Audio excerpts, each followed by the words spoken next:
Present మనతో పాటు BJP MLA Rakesh Reddy ఉన్నారు. వాళ్ళతో మాట్లాడదాం. అన్న గవర్నర్ ప్రసంగం ఎలా ఉంది? మీ వర్షన్ ఏంటి? గవర్నర్ ప్రసంగము తెలంగాణ ప్రజలకు ఎటువంటి ఉపయోగం లేని ప్రసంగము.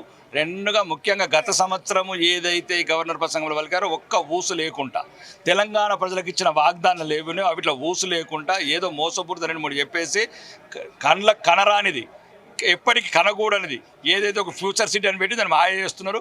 ఈ తెలంగాణ ప్రజలను మళ్ళొక్కసారి నమ్మించి ఈ గవర్నర్ ప్రసంగం ద్వారా మళ్ళొకసారి మోసం చేశారు ఈ ప్రభుత్వం. అంటే ఒకవైపు ఇటు బీఆర్ఎస్ చేసిన విధ్వంసం వల్ల దాదాపు 7 లక్షల కోట్లు అప్పు అవుతుంది. వాటికి వడ్డీ కట్టుకుంటేనే ఒకవైపు ప్రభుత్వ పథకాలు ఒక్కొక్కటిగా ఇంప్లిమెంటేషన్ చేస్తున్నామని కూడా కాంగ్రెస్ నేతలు అంటున్నారు. అది ముందే రేవంత్ రెడ్డి గారు ముందే చెప్పాల్సింది. డిసెంబర్ ఆగండి, జనవరిలోనే 4,000 పెన్షన్ చేస్తాను, ఇందిరమ్మ ఇల్లు కడతాను, లేకపోతే అందరికి రుణమాఫీ చేస్తాను, అది ముందే చెప్పాల్సింది. మేము 4 సంవత్సరాల తర్వాత ఇంప్లిమెంట్ చేస్తాం, ఇప్పుడు ఓటేయండి అని చెప్పాల్సింది. 15 నెలలు అయింది, ఇప్పుడు గవర్నమెంట్ ప్రభుత్వం వచ్చి 15 నెలలు అయింది. నేను బహిరంగంగా సవాల్ విసురుతున్నా రేవంత్ రెడ్డి సర్కారు. 15 ఇల్లు కట్టారా? 15 రేషన్ కార్డులు ఇచ్చారా? 15 పెన్షన్లు పెంచారా? చెప్పమనండి దమ్ముంటే. ఆటో డ్రైవర్లకు 15 మందికి ఇచ్చారా? ఏదైనా నష్టపరిహారం ఇచ్చారా? కౌలు రైతులకు ఇచ్చారా? లేకపోతే విద్యార్థులకు ఇచ్చారా రుణాలు? ఏది ఇచ్చారని? లేకపోతే ఏదైనా పోడు భూములు వంచారా? లేకపోతే ఆఖరికి మీ ఇష్టమైన ప్రియనాయకురాలు ప్రియాంక గాంధీ చెప్పినట్టు స్కూటీలనే వంచారు ఒక 10? చెప్పండి మీరు. మేనిఫెస్టో ఎటువంటి నాయకత్వ లక్షణాలు లేకుండా ఏదో అబద్ధాల వాగ్దానాలు చేసి తెలంగాణ ప్రజలను మోసం చేసి నమ్మించి గొంతు కోసి ఈ రకంగా మాట్లాడితే ఎట్లా? ఏ రకంగా కరువు ఉన్నది? 3,50,000 కోట్లు పోయినసారి గత ప్రభుత్వంలో 6 లక్షల కోట్ల అప్పు ఉన్నదని వీళ్ళే వాకౌట్స్ చేశారు, వీళ్ళే ప్రెస్ మీట్ పెట్టారు. ఎందుకు తెలియదు ముఖ్యమంత్రి నీకు 6 లక్షల కోట్లు ఉన్నదని? కాబట్టి ఈరోజు తెలంగాణ ప్రజలు మళ్ళీ మోసం చేయడానికి ఒక మోసపూరిత చర్య కాంగ్రెస్ ప్రభుత్వం చేస్తుంది. ఇది తెలంగాణ ప్రజలు పసిగడుతున్నారు. ఎప్పుడు సమాధానం చెప్పాలో సరైన సమయంలో సమాధానం చెప్తారు. దేశంలో ఎక్కలేని విధంగా ఒకేసారి దాదాపు 22,000 కోట్లు రైతు రుణమాఫీ చేస్తాం, 3 ఎకరాల లోపు రైతు భరోసా కూడా వేస్తామని కూడా కాంగ్రెస్ నేతలు చెప్తున్నారు. దీన్ని ఎట్లా చూస్తున్నాం? మేము ఏమంటున్నామంటే మీరు ఏం చెప్పారు? 72 లక్షల మంది రైతు ఖాతాలకు డబ్బులు వేస్తామన్నారు, అందరికీ రైతు భరోసా 15,000 ఇస్తామన్నారు. ముందే చెప్పాల్సింది. మేము కాదు 25 లక్షల మంది రైతులకు ఇస్తాము, షరతులు వర్తిస్తాయి. ఎందుకు రాహుల్ గాంధీ గారికి రైతు భరోసాలో మోసం చేశారు? 72 లక్షల మంది 47 లక్షల మంది రైతులను ఈరోజు ఎటు కాకుండా చేశారు, నట్టేట ముంచారు, అందరికీ రుణమాఫీ అని. ఇవి చెప్పాల్సింది రేవంత్ రెడ్డి. నువ్వేదో షరతులు వర్తిస్తాయి, కండిషన్ వర్తిస్తాయి అనుకుంటా ఈరోజు 1,50,000 కోట్లు నువ్వు సాధించింది ఏమున్నది? ఆయన 10 ఏళ్ళలో 7 లక్షలు చేసి నువ్వు సంవత్సరం 1,50,000. ఇప్పుడు భూములు అమ్ముతున్నావు. ఏదైతే దేని గురించి అయితే పోరాడమో తెలంగాణ ప్రజల పోరాడమో మనము తెలంగాణ ప్రజల భవిష్యత్ తరాలకు కావాల్సిన అవసరాలకు ఉంచిన భూములను కూడా నువ్వు తాకట్టు పెడుతున్నావు, అమ్ముతున్నావు. నువ్వేం సాధించావని? కాబట్టి తెలంగాణ ప్రజలకు ఏదైనా ఈ గవర్నర్ ప్రసంగం వల్ల ఒరిగేదేం లేదు. మేము ప్రతిపక్షంగా ఏం చేస్తామంటే మీరు ఏదైతే వాగ్దానాలు చేశారో ఆ వాగ్దానాన్ని నిలదీస్తాము, నిగ్గదీస్తాము, దాన్ని సాధించడానికి ప్రయత్నం చేస్తాం. ఉన్న కేంద్ర ప్రభుత్వం ప్రవేశపెట్టిన బడ్జెట్లో తెలంగాణకు ₹1 కూడా కేటాయించలేదు. మరోవైపు రాష్ట్ర అభివృద్ధిని ఇటు కేంద్ర మంత్రి కిషన్ రెడ్డి, బండి సంజయ్లే అడ్డుకుంటారని కాంగ్రెస్ నేతలు ఆరోపిస్తున్నారు.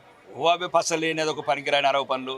ఈరోజు తెలంగాణలో అభివృద్ధి ఏదైనా అంటే భారత ప్రభుత్వం, భారతీయ జనతా పార్టీ వల్ల. మీకు అదే చెప్పాను కదా, కాకతీయ టెక్స్టైల్ పార్క్ కావచ్చు, జైరాబాద్ ఇండస్ట్రియల్ కారిడార్ కావచ్చు, బీబీనగర్ ఎయిమ్స్ కావచ్చు, కాజిపేట రైల్వే కోచ్ ఫ్యాక్టరీ కావచ్చు, 4 భారత్ మాల కింద గ్రీన్ కారిడార్స్ కావచ్చు, 38 లక్షల మందికి జలయోజన కనెక్షన్ కావచ్చు, 2,700 కోట్లు వెనుకబడ్డ జిల్లాలకు కావచ్చు, ఇంకా సమ్మక్క సారక్క గిరిజన యూనివర్సిటీ కావచ్చు, నిన్నగాక వరంగల్ ఎయిర్పోర్ట్ కావచ్చు.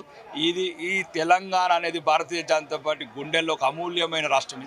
దీని అభివృద్ధిలో ఎటువంటి మాకు సందేహాలు లేవు. ఇంకా రాబోయే ప్రభుత్వం మాదే కాబట్టి ఇంకా జాగ్రత్తగా కాపాడుకుంటాం. ఇప్పటికే సీఎం రేవంత్ రెడ్డి ఢిల్లీ వెళ్ళి 9 సార్లు కేంద్ర మంత్రుల్ని, ప్రధాని మోడీని కూడా కలిశారు. అయినప్పుడు కూడా రాష్ట్ర ప్రభుత్వానికి నిధులు మాత్రం తీసుకురావడంలో మాత్రం ఇటు కేంద్ర మంత్రులు ఉన్నటువంటి బండి సంజయ్, కిషన్ రెడ్డి కూడా పూర్తిగా విఫలమయ్యారు. రాష్ట్రంపై కూడా వివక్షత చూపుతున్నారని కూడా ప్రధానంగా కాంగ్రెస్ నేతలు ఆరోపిస్తున్నారు. దీనిపై మీరేం చెప్తారు? ఇప్పుడు ఈరోజు పేపర్లు చదువులు ఎవరైనా, మీ మీడియా కావచ్చు, లేకపోతే రేవంత్ రెడ్డి దగ్గర పేపర్లు ఉంటే చదవమని చెప్పు. వాళ్ళ మంత్రివర్గ సహచరుడే కోమటిరెడ్డి వెంకటరెడ్డి గారు నిన్ననే ఢిల్లీలో ఎంపీలతో వెళ్ళి చాలా సంతోషం వ్యక్తం చేశాడు. ఎందుకంటే గౌరవనీయ మంత్రి నితిన్ గడ్కరీ గారు ఏది నిర్ణయించినదో మీరు అన్ని సరైన పత్రాలు ఇవ్వండి, 2 నెలల లోపల అన్ని క్లియర్ చేస్తామన్నారు. టెండర్స్ కార్పాలు చేసింది మేమే. కాబట్టి ప్రతిదీ మమ్మనూరు ఎయిర్పోర్ట్ కావచ్చు, వరంగల్ మొన్న గౌరవనీయ మంత్రి గారు చెప్పారు 2 సంవత్సరాలు కంప్లీట్ చేస్తాం, వీలైతే ఒక 6 నెలల ముందు కంప్లీట్ చేస్తామని. ఈ రాష్ట్రం మీద చిన్న చూపు లేదండి. వీళ్ళు ఆడలేక మధ్యలో అన్నట్లు వీళ్ళు ఏదో అలివిగాని వాగ్దానాలు చేసేవి ఆ నెపం మా మీద వేస్తామంటే అది కాదు.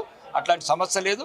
గౌరవనీయ మంత్రి కేంద్ర మంత్రి కిషన్ రెడ్డి గారు కావచ్చు, గౌరవనీయ బండి సంజయ్ గారు కావచ్చు, అనుక్షణం నిరంతరం కేంద్ర ప్రభుత్వం సమృద్ధి జరుపుకుంటే ఏవైతే ఇవన్నీ నిధులు వస్తున్నాయో, చర్లపల్లి రైల్వే స్టేషన్ కావచ్చు, 40 రైల్వే స్టేషన్ పునరుద్ధరణ కావచ్చు, ఇవన్నీ మేమే తెస్తున్నాం. తెలంగాణ ప్రజలకు అన్ని గమనించే మొన్న ఎమ్మెల్సీ ఎన్నికల్లో వాత పెట్టారు.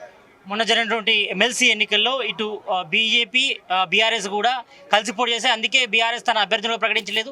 రెండు కూడా మీరు కైవసం చేసినారు, ఒకటి ఎమ్మెల్సీ గ్రాడ్యుయేషన్ అండ్ టీచర్స్ కూడా. ఈ రకంగా అంటే బీజేపీ అంతర్గతంగా ఇటు బీజేపీ బీఆర్ఎస్ అంతర్గతంగా పోటీ లేకుండా ప్రయత్నం చేస్తున్నారని చెప్తున్నారు. దీనిపై మీరు మేమేమంటున్నామంటే కేసీఆర్ రేవంత్ రెడ్డి ఇద్దరు చీకటి మిత్రులు, ఇద్దరు ఒక్కటయ్యారు కాబట్టే తెలంగాణ ప్రజల ఏది సొమ్ము దోసుకున్నారో, అవినీతి చేసినారో, కాళేశ్వరం మీద 50,000 కోట్లు అది వెలికి తీస్తలేడు. నయీం డైరీ దొరుకుతలేదు ఎందుకు రేవంత్ రెడ్డికి, టెలిఫోన్ ట్యాపింగ్ ఎందుకు తీస్తలేవు.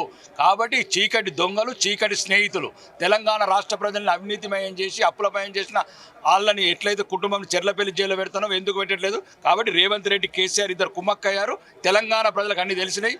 కాళేశ్వరం ఎందుకు ఈరోజు మేడిగడ్డ లాంటి కూలిపోయే దశలో ఉంది, కాళేశ్వరం ఎందుకు పనికి రాకుండా పోయింది 1,00,000 కోట్లది.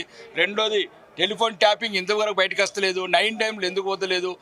మొన్నటిదాకా అన్నారు కదా కేటీఆర్ని ఎందుకు అరెస్ట్ చేస్తలేవు, ఈ కార్ రేస్లో 55 crores నువ్వు ట్రాన్స్ఫర్ చేసి మంత్రివారికి ఆమోదం లేకుండా ట్రాన్స్ఫర్ చేసినాను. కాబట్టి ఇద్దరు వాళ్ళు ఒకటి. కాబట్టి తెలంగాణ ప్రజలకు అన్ని తెలిసినాయి కాబట్టి అందరికి తగిన గుణపాఠం మొన్న ఎమ్మెల్సీ ఎలక్షన్లో చెప్పారు.